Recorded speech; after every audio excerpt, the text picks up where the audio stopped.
मेरे साथ सभी लोग बोलेंगे, बोले सो निहाल। वाहे गुरु जी का खालसा, वाहे गुरु जी की फतेह।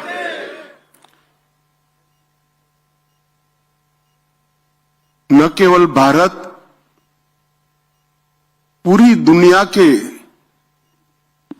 बच्चों को जिस कार्यक्रम से प्रेरणा मिले, इस कार्यक्रम में हम सब लोग आज शिरकत कर रहे हैं। आज के कार्यक्रम में मंच पर उपस्थित श्रीमान नायब सिंह सैनी जी, श्री हरविंदर कल्याण जी, अध्यक्ष हरियाणा विधानसभा, सम्माननीय श्याम सिंह राणा जी, कृषि मंत्री हरियाणा, श्री अरविंद शर्मा जी, कोऑपरेटिव मिनिस्टर हरियाणा, अनुराग रस्तोगी जी, मुख्य सचिव हरियाणा सरकार, मोहनलाल कौशिक जी, प्रदेश अध्यक्ष हरियाणा, आदरणीय जगदीश सिंह जिंडा जी, हरियाणा गुरुद्वारा प्रबंधक कमेटी के अध्यक्ष श्री राजेश खुल्लर जी, बहन रेखा शर्मा जी, संत बलविंद सिंह दादूवाल जी, श्रीमती शक्ति रानी शर्मा जी, और आज वीर साहबजादों के प्रति, दशम पिता के प्रति शुक्राना व्यक्त करने के लिए आए हुए संगत के सभी भाइयों को मेरा प्रणाम, नमस्कार। आज एक इस प्रकार का कार्यक्रम है कि मन शोक से भी भर जाता है और गर्व की अनुभूति भी करता है। मैं अभी बाहर एक प्रदर्शनी देखकर आया। यहां एक कलाकार ने बड़े मन से वीर साहबजादों का जीवन कवन रेत से बनाकर दिखाया। जब इनकी शहादत की बात कोई व्यक्त करता है तो एक और तो मन में दुख, दर्द और शोक भी एक टीस उठती है कि जिन्होंने अभी जीवन को देखा ही नहीं था, वो बच्चों को इतनी क्रूरता से मार दिया गया, तो शहीद हो गए। और दूसरी ओर छाती गर्व से फूल भी जाती है, मैं ऐसे देश में पैदा हुआ हूं जहां एक बंदा अपने चारों साहबजादों को देश और धर्म के लिए समर्पित करने से नहीं चूकता है। मैं आज जब इस मंच पर आया हूं तब गुरु नानक देव साहब से लेकर दशम पिता तक पूरी सिख गुरु परंपरा को मन पूर्वक प्रणाम कर मेरी श्रद्धा व्यक्त करता हूं। आज हम यहां पर एकत्रित हुए तब मैं मां गुजरी जी के त्याग, धैर्य, बच्चों को दिए हुए संस्कार और उनके मातृत्व को भी मन पूर्वक प्रणाम करना चाहता हूं। और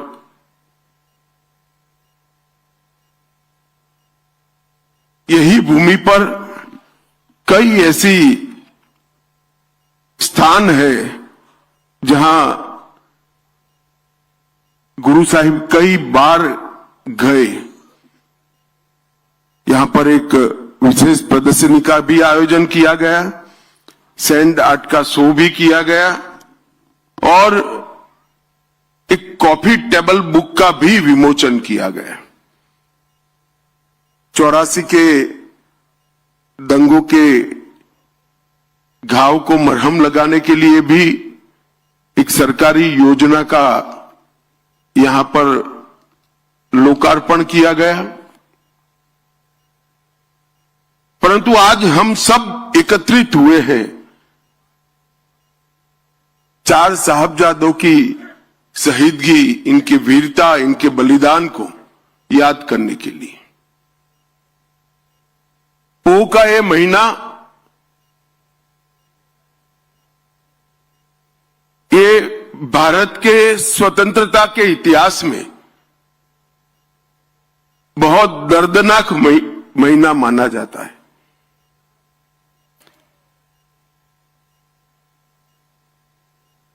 और जिन साहबजादों की बात करना चाहते हैं, बाबा जोरावर सिंह जिनकी उम्र सिर्फ 9 साल थी,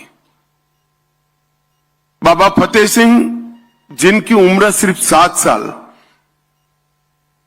उनको डराया गया, समझाया गया, लोभ दिए गए, मगर सिंह की तरह दहाड़ते हुए कोई लोभ में आए बगैर मृत्यु को पसंद किया, क्योंकि मैं इस पिता का बेटा हूं जो इस देश के लिए, इस देश का अपने धर्म के लिए कोई बलिदान देते हुए पीछे नहीं हटता है।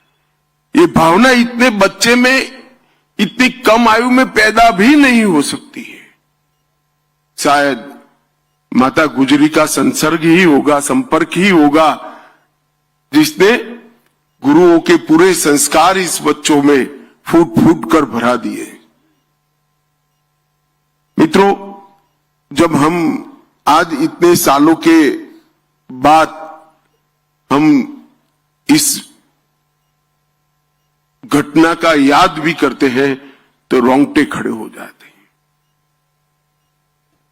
देश भर के युवाओं को, चाहे किसी भी प्रदेश में बसते हो, उसमें उनको दशम पिता का जीवन, कवन और साहबजादों की शहीदगी ये बताना हम सबका राष्ट्रीय दायित्व है।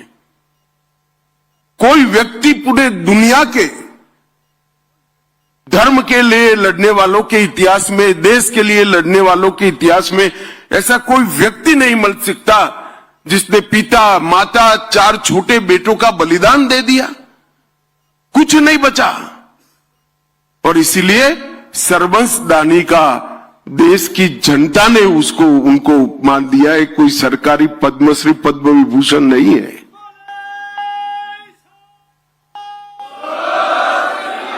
अपने पिता, अपनी माता, अपने 4 बच्चों का बलिदान करने के बाद भी लड़ाई को चालू रखा।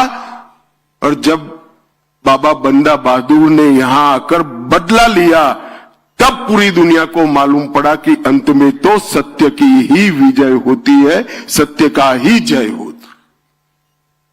ये जो जुझारूपन है, धर्म के प्रति समर्पण है, मातृभूमि के प्रति प्यार है, ये पूरे देश के सभी लोगों को जानकारी देने का एक अवसर है।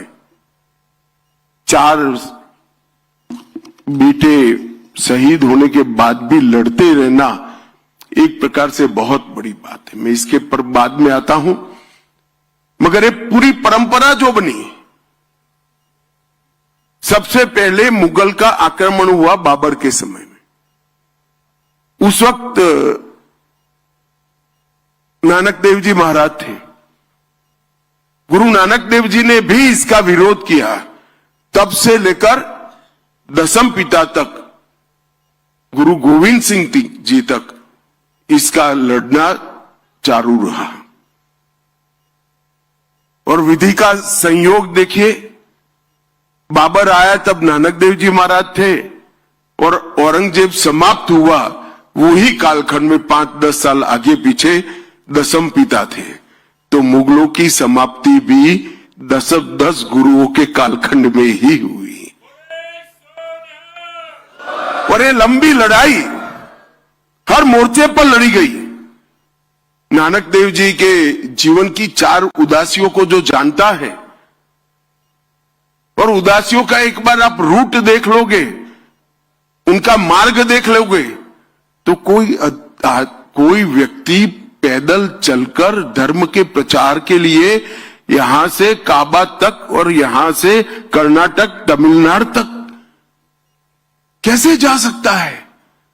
मगर चारों उदासियों में पूरे देश के अंदर अंधविश्वास का निराकरण कर कर अकाल पुरुष के प्रति श्रद्धा करने का काम गुरु नानक देव जी महाराज ने किया। पूरे भारत को एक सूत्र के अंदर पिरोने का काम नानक देव जी महाराज ने किया। अंगद देव जी आए तब नानक देव जी के सारे उपदेशों को, वाणी को गुरुमुखी में लिपिबद्ध करने का काम अंगद देव जी ने किया। पूरा जीवन गुरुवाणी का प्रचार करते रहे और गुरु परंपरा को संस्थागत किया, इंस्टीट्यूशनलाइज किया। और अंगद देव जी के ये योगदान को सिख धर्म और भारत दोनों कभी नहीं भूला पाएंगे।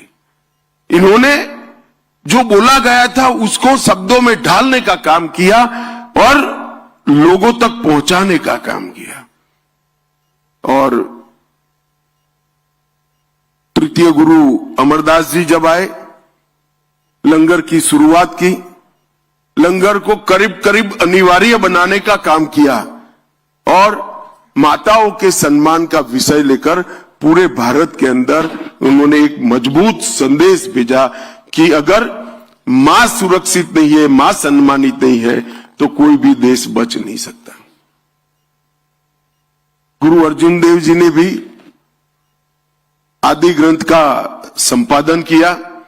इसमें सिर्फ गुरुओं की वाणी नहीं, महाराष्ट्र के संत नामदेव, बंगाल के जयदेव, काशी के रामानंद जी, सभी धर्म के अलग अलग संतों फकीरों की वाणी को समाहित करने का उन्होंने काम किया। और इसीलिए सिख धर्म को कहा जाता है कि एक ही धर्म का धर्म पुस्तक ऐसा है जो गुरु ग्रंथ साहब की रचना अंत में हुई। इसमें सिर्फ गुरुओं की वाणी नहीं है, कई सारे महापुरुषों की वाणी को अंदर समाहित करने का काम किया। और गुरु अर्जन देव जी ने पूरे भारत के आध्यात्म के सार को एक ग्रंथ में सुरक्षित करने का काम किया। मगर जब छठे पातशाह का आगमन हुआ, हरगोविंद साहिब जी, उस वक्त सिर्फ उपदेश से काम नहीं चलने वाला था। मीरी और पीरी की कल्पना छठे पातशाह ने रखी कि धर्म की, भक्ति की ध्वजा ऊंची रहेगी मगर सुरक्षा की ध्वजा भी साथ में रहनी पड़ेगी। और पहली बार मुगलों के जुल्म के खिलाफ गुरुओं की परंपरा ने आगे बढ़ने की शुरुआत की। जब ग्वालियर के किले में 52 हिंदू राजाओं को कैद कर लिया गया था, दीपावली के दिन इस सबको छुड़ाने का काम गुरु हरगोविंद सिंह जी ने किया। इसीलिए आज भी दीपावली को बंदी छोड़ दिवस के रूप में मनाने का काम हम करते हैं। वहां से आगे आए गुरु हरराय जी ने करुणा, प्रकृति और औषधि, ये तीनों को धर्म के साथ जोड़ने का काम किया। और भारत की परंपरा, घायल कोई भी हो, दर्दी कोई भी हो, दुश्मन भी क्यों ना हो, उसको पानी भी देना चाहिए, दवाइयां भी देनी चाहिए, इसका उपचार भी करना चाहिए। ये बड़प्पन उस जमाने में जब धर्मांध लोग सिर्फ आप मेरे धर्म को स्वीकार नहीं करते इसलिए जिंदा जला देते थे, काट देते थे। उस जमाने में कि घायल कौन है मत छोड़ो, देखो घायल शत्रु की भी सेवा करो, ऐसे उच्च विचार प्रस्तापित करने के काम किया। अल्पायु में गुरु हरकिशन साहिब जी ने भी सेवा का बहुत बड़ा उदाहरण दिया। चेचक महामारी के समय प्राणों की परवाह करे बगैर दिल्ली और इर्द गिर्द के इलाकों में सेवा की एक बहुत बड़ी परंपरा उन्होंने स्थापित की। और फिर आता है हिंदी चादर नवम गुरु। मैं कई बार मेरे मत क्षेत्र में गुजरात में भी कहा हूं, अगर गुरु तेग बहादुर न होते तो हम कोई हिंदू न होते, कोई सिख नहीं होता, पूरा भारत समाप्त हो गया होता। इस देश पर नवम गुरु के जो उपकार हैं वो 5000 साल के बाद भी इसका शुक्राना अदा नहीं हो सकता, कोई भूल नहीं सकता। जब कश्मीर के पंडित उनके पास गए और कहा हमारा जबरन धर्म परिवर्तन हो रहा है, हमें बचाइए, आप ही बचा सकते हैं, तब उन्होंने उनके मुख से एक वाक्य निकला कि ये जुर्म तभी रुकेगा धरती कोई महान आत्मा का बलिदान मांगती है। और मित्रों, उसी वक्त कहते हैं ना, पूत के लक्षण पालने से, उसी वक्त 8 साल का बालक गोविंद राय दशम पिता पास में खड़े थे। उन्होंने क्षण का भी विचार करके करे बगैर कहा कि आपसे महान कौन हो सकता है, अगर बलिदान देना है तो आपको ही देना चाहिए। एक 8 साल का बच्चा अपने पिता को कहता है कि आप तो बड़े महान हो, अगर बलिदान देना है तो आपको देना चाहिए, रोक के धर्म परिवर्तन को। और फिर नवम गुरु की वो महान यात्रा दिल्ली तक की, और औरंगजेब को कहा कि धर्म परिवर्तन बंद करो, मुझे अगर धर्म परिवर्तित कर देते हो तो पूरा भारत धर्म परिवर्तन करने के लिए तैयार है। और जो यातनाओं का वर्णन है, मैं तो यहां बोलना भी नहीं चाहता, बोल भी नहीं सकता। इतनी यातनाएं सहन करने के बाद भी जुल्मी और अत्याचारी लोगों के सामने अपने मक्कम इरादों को कभी उन्होंने पिघलने नहीं दिया। ढेर सारी यातनाएं सहन कर कर अपना बलिदान दिया। दिल्ली का शीशगंज गुरुद्वारा आज भी और सैकड़ों साल बाद भी सभी देशभक्तों के लिए सबसे बड़ा तीर्थ स्थान बना हुआ पड़ा है। और ये सभी देश के लोगों को दिखाता है कि एक व्यक्ति अगर चाहे तो शासक कितना भी जुर्मी हो कुछ नहीं कर सकता। व्यक्ति का बलिदान उसको शासक से ऊपर उठा लेता है। और तिलक और जनेऊ इसकी रक्षा के लिए, हिंदुओं की रक्षा के लिए, स्वधर्म की रक्षा के लिए उन्होंने अपना बलिदान दिया। और कोई दुनिया के इतिहास में बलिदान नहीं मिलता ऐसा। कई लोग लड़ते हैं, लड़ना चाहिए, लड़ते हैं, उसमें जय पराजय दोनों होता है। मगर आप जब जाकर कहकर जाते हो ऐसे जुर्मी शासक के सामने कि आप अगर मुझे धर्म परिवर्तित कर दोगे तो पूरा भारत धर्म परिवर्तित हो जाएगा। उनको मालूम था कितने अत्याचार होंगे और उनको डराने के लिए उनके साथियों पर भी अत्याचार किए गए, हिम्मत तोड़ने के लिए। मगर जरा भी डिगे बगैर अपना बलिदान दिया। और वही प्रेरणा दशम पिता के लिए एक बहुत बड़ा संस्कार का स्रोत बन गई। और दशम पिता ने जो किया वो तो बड़ा कमाल कर दिया। खालसा पंथ की स्थापना की और उनको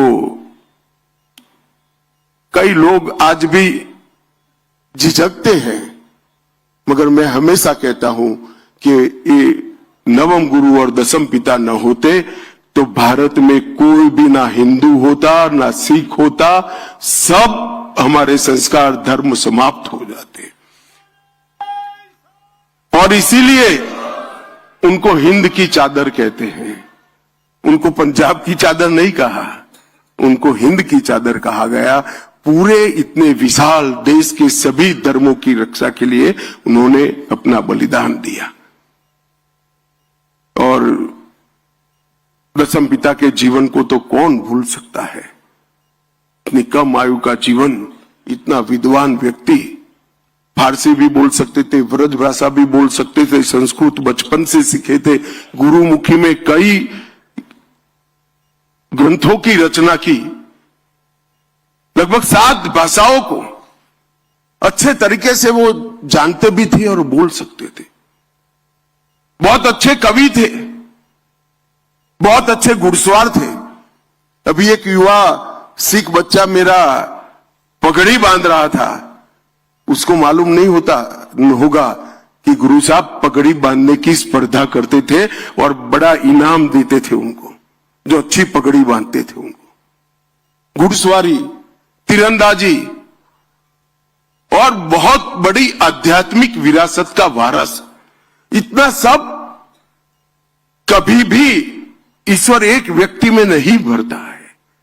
तभी भरता है जब ये युग पुरुष होना होता है। इसीलिए दशम पिता में सारी चीजें एक साथ फूट फूट कर भरी थी। वीरता और बलिदान 2 अलग गुण हैं। कई वीर होते हैं, इनमें बलिदान का गुण नहीं होता है। वीर होते हैं, दुनिया में सबसे बड़े वीर के वीर भी देखे गए हैं, मगर बलिदान का गुण नहीं होता है, समर्पण का गुण नहीं होता है। दशम पिता में वीरता भी थी और बलिदान भी थी। वो भी लड़े, कभी हार नहीं स्वीकार करी, मगर जब 2 बेटे चमकौर साहिब में लड़ने के लिए बाहर निकलने के लिए तैयार हुए, उन्होंने जरा भी दया माया दिखाए बगैर हंसते हंसते कहा, सब जा रहे हैं, तुझे भी जाना चाहिए। और वो भी कोई लड़ने की उम्र नहीं थी, मगर दोनों बेटे को, और युद्ध का परिणाम तो तय था। कच्ची घड़ी के अंदर बैठे थे, चारों ओर समंदर जैसी सेना थी, युद्ध में क्या परिणाम आना था? शहीदगी ही आनी थी।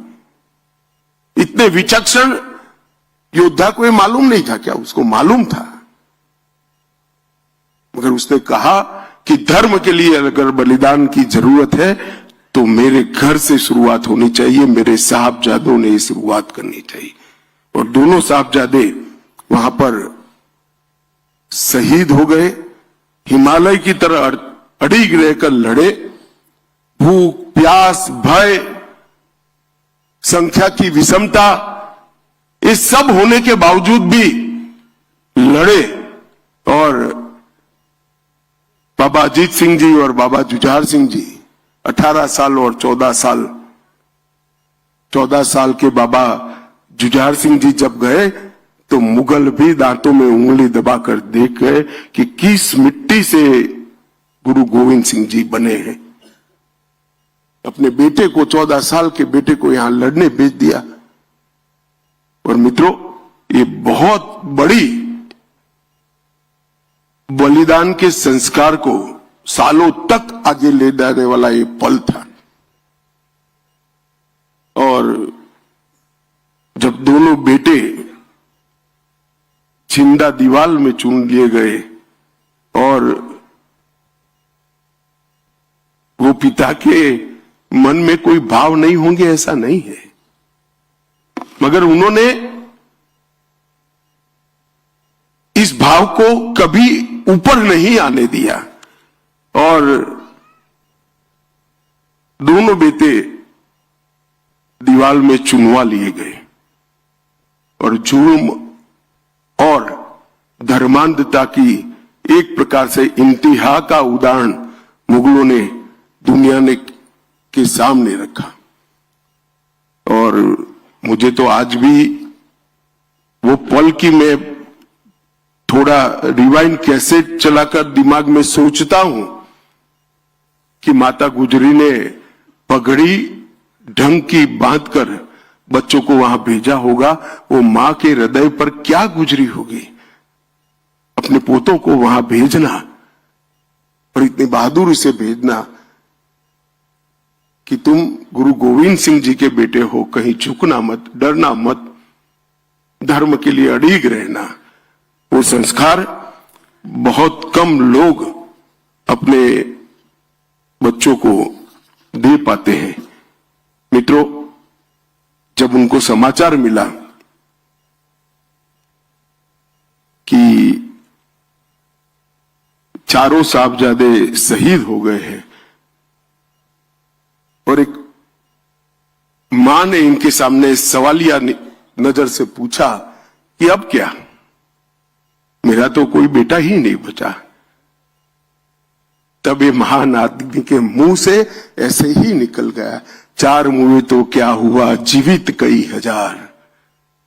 ये बहुत बड़ा मन चाहिए साहब, बहुत बड़ा मन चाहिए। और आज हम सब दशम पिता को श्रद्धा से देखते हैं और आज दशम पिता का वाक्य भी सही हो गया, जुर्म करने वाले तो चले गए, आज उनके हजारों लाखों करोड़ों बेटे धर्म के लिए लड़ने के लिए तैयार खड़े हैं, मातृभूमि के लिए लड़ने के लिए तैयार खड़े हैं। और ये गुरु गोविंद सिंह जी के मन से निकला हुआ वाक्य था, ये कोई भाषण नहीं था। जब अपनी पत्नी हिसाब मांगती है कि मेरे बेटों का क्या हुआ भाई, अब मैं किसको बेटा कहूंगी, तब मन से निकला वो वाक्य थे, चार मुए तो क्या हुआ, जीवित कई हजार। ये वाक्य दशम पिता के मुंह से ही निकल सकता है। जीवन में कभी पराजय को स्वीकारा नहीं, अंत समय तक लड़ते रहे और फौलादी इरादों से एक बहुत बड़ी ताकत को चैलेंज दिया। और मैं निश्चित रूप से मानता हूं कि दशम पिता ने लिखा हुआ पत्र औरंगजेब को अपनी मृत्यु की अंतिम घड़ी में भी याद होगा और इसने उसके ईश्वर से जरूर माफी मांगी होगी। इतना नैतिक ताकत, इतनी बड़ी शहादत के बाद आना, ये बहुत बड़ी बात है। और आजादी के बाद इतिहास को एक प्रकार से किसी का कोई इरादा नहीं होगा, मगर एक प्रकार से भुला दिया गया। धर्म के प्रति श्रद्धा, देश के प्रति लगाव और धर्म और देश के लिए शहीदगी का भाव, वो छिपाने की बात नहीं है, इसका महिमा मंडन होना चाहिए। छोटे बच्चों को आज भी साहबजादों की तस्वीर से, इनकी बलिदान से प्रेरणा मिलनी चाहिए। और मोदी जी ने बहुत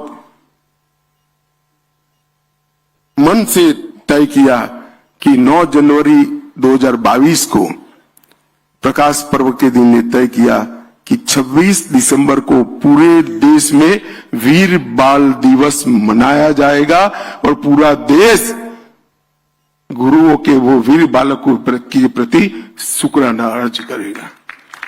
आज मैं यहां आया हूं, 3 साल हो गए।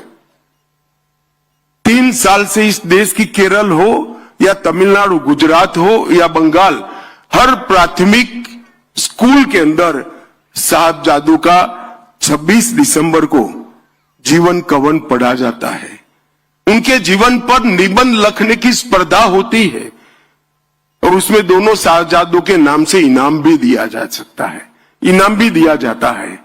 आप कल्पना करिए कितने करोड़ों बच्चों के लिए आज ये दोनों वीर बालक, गुरु के दोनों साहबजादे, दोनों शहीद बालक हमारे, वो प्रेरणा का स्रोत बन गए और कई पिताओं के लिए भी स्रोत बने।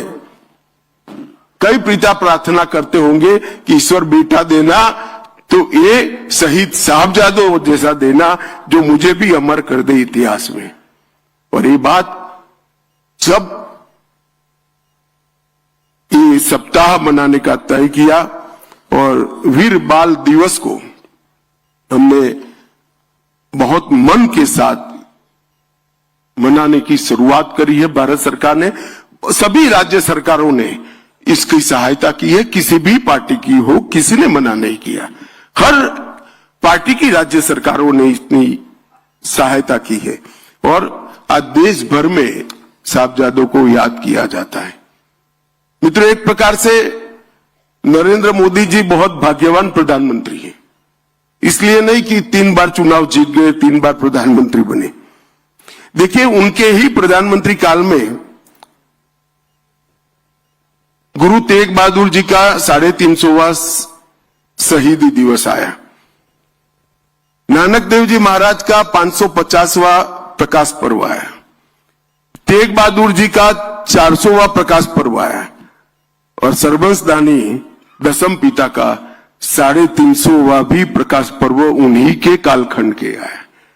ये भी गुरुओं की कृपा है कि एक ही प्रधानमंत्री के कालखंड में प्रथम गुरु नानक देव जी महाराज से लेकर दसम पिता तक सभी के जीवन से जुड़ी हुई घटनाएं आई और ये पूरी सिख गुरुओं की परंपरा को देश और दुनिया के सामने रखने में नरेंद्र मोदी सरकार ने कोई कसर नहीं रखी। कई सारे ऐसे इश्यू थे, FCRA का हरमिंदर साहिब का रजिस्ट्रेशन, करतारपुर साहिब का गलियारा,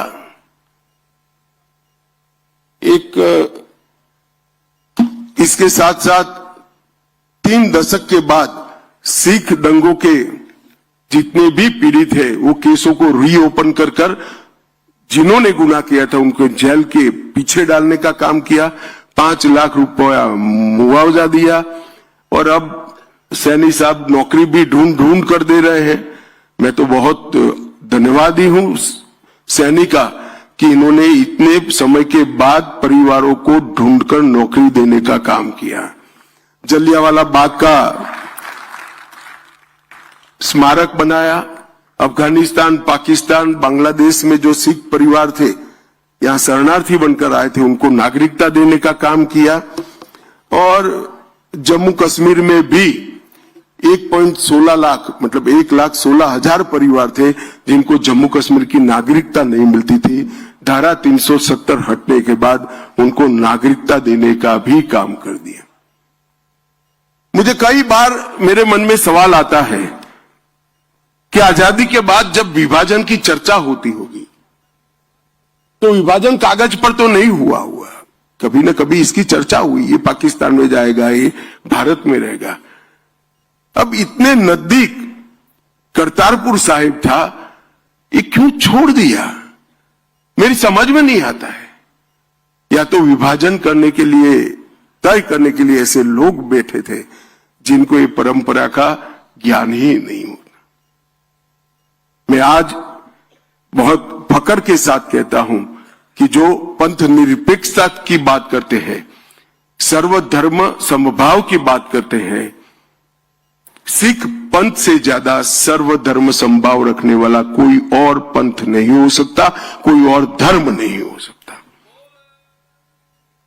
और नानक देव साहब का इतना बड़ा स्थान जिसको यहां श्रद्धालु दूरबीन से देखते थे, आज उनकी ही कृपा है कि प्रतिदिन 15,000 लोग जा पाए, इस प्रकार की व्यवस्था करने में हम सफल हुए हैं। और आज हम सब लोग वीर बाल दिन के सप्ताह के रूप में यहां चारों साहबजादों के अमर बलिदान को याद करने के लिए आए हैं। मेरा सबसे अनुरोध है कि स्कूलों में तो जो करिए वो करिए, मोहल्ले में जो करिए वो करिए, मगर अपने परिवार वालों को, अपने बच्चों को, अपनी नई पीढ़ी को इस साहबजादों का बलिदान और दसम पिता का जीवन जरूर बताइएगा। वो भारत को किसी संकट के समय में बचा लेगा, इसका मुझे विश्वास है। आप सभी का बहुत बहुत धन्यवाद। आप यहाँ पधारे, आपके साथ बात करने का मौका दिया और फिर से एक बार मेरे साथ बोलेगा, बोले सो निहाल, सत श्री अकाल। वाहे गुरु जी का खालसा, वाहे गुरु जी की फतेह।